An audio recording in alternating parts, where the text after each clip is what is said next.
So it's nearly Christmas, the final episode of Who to Manage, and it'd be wrong of me to introduce this particular team. So for the final time, run the intro.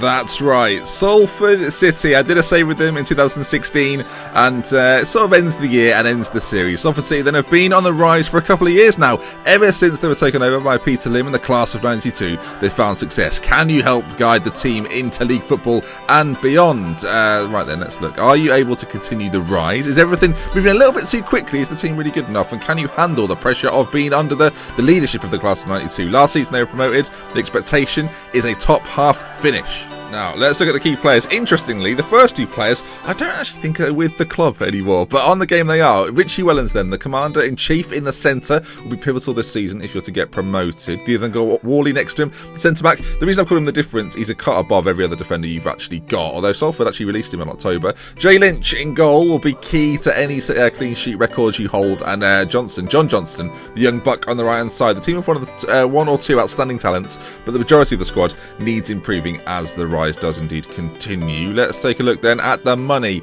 in Salford. A balance of 167,000 is modest. 6,332 pounds to spend on the wage, 600 remaining too, and a transfer budget of 7,500 isn't too bad actually. If you ever get into debt, then don't worry about it. Peter Lim will steady the ship for a long time to come. There's no risk of going into much debt really. So let's look at some transfer targets then. Defence, midfield and attack for the final time in the series. I've enjoyed it. Isaac Asensio, a free transfer available as a centre-back option, can play across the back line. Should be someone you should definitely look at. Andy Tannoy, number 6. 10 to 15,000 can pick him up. You might have to sell someone on, but believe me folks, he's worth it. You'd be devastated if I left him out, wouldn't you? Let's face it, you'd be devastated. And then finally in attack, Mikey quickly. You'll notice that's actually Robbie Keane's face. I can't find Mikey's face on the internet. So there you are, Irish free transfer, worth a second look at. Aside from these guys though, look out for Jeff Thomas, the Harp, Renard in the first youth intake. If you didn't watch the series, that'll be confusing. Right then, on to the pros. The steady rise is allowing you to progress nicely. The squad is in very, very good shape too. It's solid without being exceptional, so it's sort of your job to make it exceptional. You're not expected to get promoted straight away either, giving you a little bit of time to build this current crop of players.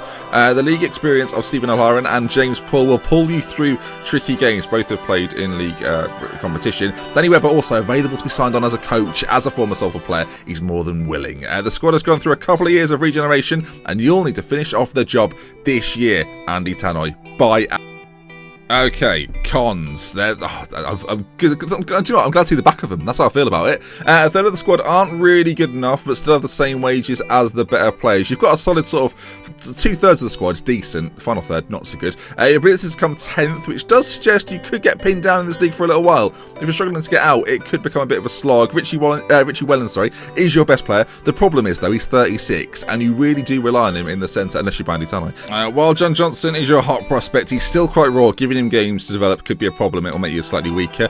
Your balance is fine, but you're going to lose money. For a while, Peter Lim will bail you out, but try and stay above water on your own. Don't rely on him too much. And then finally, in summary, I dare say it's an adventure I know rather well. Salford has the potential to be really good fun. You start at the lowest point on FM17, that it allows anyway, without databases, and have to climb 6 divisions to meet local rivals United and City. It'll take some time, but everything is in place to make it happen. I should say, almost any conference north-south offers a similar challenge. Try it for something different. If you're bored of Premier League sides, give this a go. And that then brings us to the end. If you have enjoyed this series, do leave a like on it. If you want to see more, subscribe to the channel. There will be actually secretly one more episode of Who to Manage, and that'll be coming up in the next few days. It might be a spoiler, or a teaser I should say, to my next save. Okay then, with love with care, from Benji. Until next time, have a lovely Christmas and a very, very happy New Year. Goodbye.